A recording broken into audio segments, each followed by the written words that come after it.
मला craft board दिली, महिना झाला. तर आम्हाला एक क्राफ्ट बोर्ड दिली. त्यावेळी आम्ही एक मागणी केली होती की आम्हाला क्राफ्ट बोर्डसाठी चार्जिंगसाठी एक आम्हाला इकडे शेड बांधून द्या मध्यवर्ती भागामध्ये. त्यामध्ये अजून काही सुधारणा झाली नाही आहे, म्हणजे शेड त्यांनी अजून काही बांधली नाही आहे.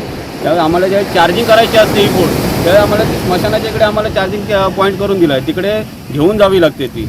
आणि ही बोट अशी आहे की त्याला जास्त आपण चालवली पब्लिक असल्यानंतर की ह्याची चार्जिंग उतरते लवकर आणि ती वारंवार चार्जिंग करावी लागते आम्हाला. त्यासाठी आम्ही मागणी केली आहे. त्याच्यात आम्हाला बसण्यासाठी पण आम्हाला काही शेड बांधून दिली नाही अजूनपर्यंत. आम्ही पावसा म्हणा उन्हामध्ये असेच ह्या बिना शेडच्या ह्याच्यात असतो आणि तरी पण आम्ही आमचं काम बजावत असतो इकडे.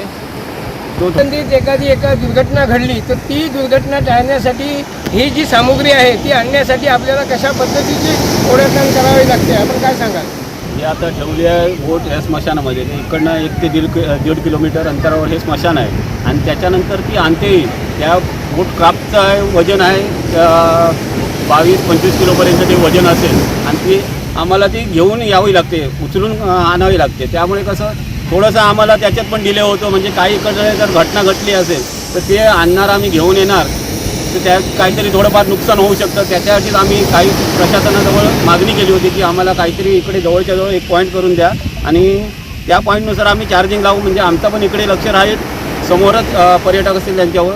जर आम्हाला तिकडे ह्याच्या स्मशानात जावं लागत असेल तर तिकडे आम्ही स्मशानात गेल्यानंतर इकडचं जे बीचवर जे पब्लिक असतं ते आम्हाला तिकडनं दिसत नाही. त्यामुळे थोडासा प्रॉब्लेम होऊ शकतो.